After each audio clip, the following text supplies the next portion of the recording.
Thank you, Mr. Chair, and thank you both for your willingness to step up and fulfill these huge responsibilities as well as to your families. Before I have two quick questions for you, but I want to comment on the State Department comments that have been made so far today. I want to echo what Senator Sheen and Chairman McCain have said today about the State Department. Of course, we need a functioning State Department, but I just want to remind everybody this is endemic of the problem we have with the DOD as well.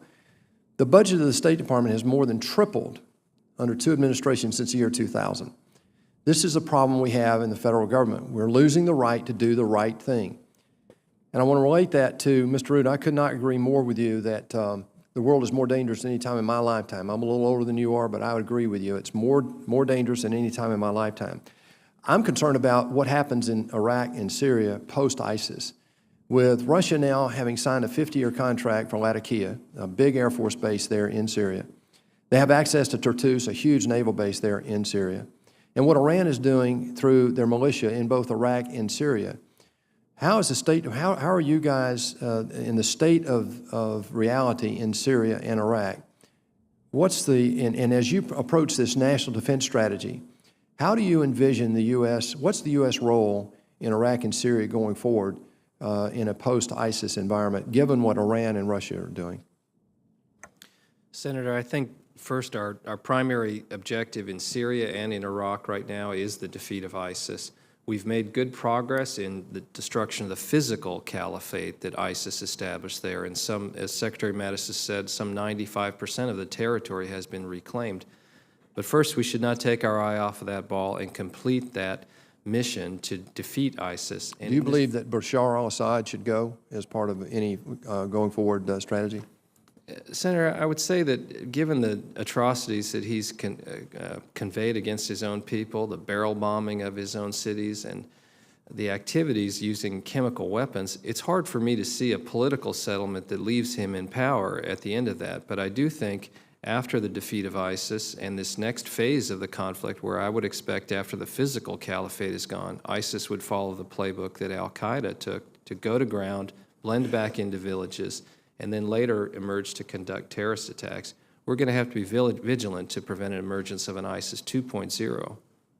And the overflow into places like Niger and other places around the world with affiliates as well. Yes, and the tremendous catastrophe that has befallen the Syrian people from 5 to 6 years now of civil war with more than 500,000 people killed. We and others are rightly concerned about the humanitarian crisis there, and that affects so much beyond Syria that we have to be concerned about. Mr. Shriver, you are a China watcher by your own description, as I am over the last 30 years. There was a book written in the early 90s called The Rise of China. It's now an antiquated book.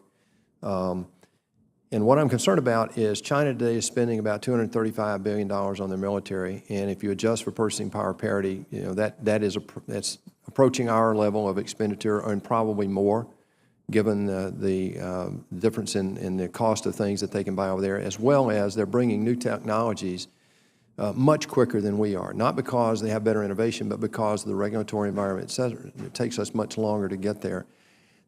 China is not a member of the INF Treaty, and therefore they've not been restricted over the last few decades in terms of developing missile technology. So today, 95% of their missile inventory, which by the way is the biggest missile inventory in the history of the world, it's bigger than Russia's, bigger than ours, but 95% of those missiles do not comply with the INF.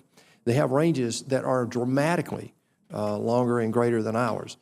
Right now, $5 trillion of commerce flows through the South China Sea, and yet they're building 7 bases, militarized bases there, including tank farms and so forth, plus regiments of fighter aircraft, bomber aircraft, and ISR capabilities. The concern I have is right now with the President just getting back from China and with President Xi having made one of the first major visits here in the United States in quite some time, what's the U.S. role in terms of engaging China as we have been doing for 30 years, but also avoiding the next arms race, if you will, which I'm not sure that either one of us really want to face up to from a cost standpoint or from an impact on the world perspective. So you've been watching this a long time. I'd be very interested in your thoughts, and how will you impact that in your role if confirmed? I think we need to be very clear-eyed about the Chinese vision and their aspirations. They're building capabilities, obviously, but it's for a purpose. And I think in many ways the Chinese are opaque and difficult to understand, but in other ways they're very clear, and they've spoken very openly about a different kind of Asia-Pacific. They're long-range focused as well, is that correct? Yes, sir, absolutely. So I think take them at their word, take them seriously, and understand the nature of the challenge. For some time, people were unwilling to even use the phrase strategic competitor, and now I understand the department is acknowledging it quite openly that we're on the leading edge of long-term strategic competition.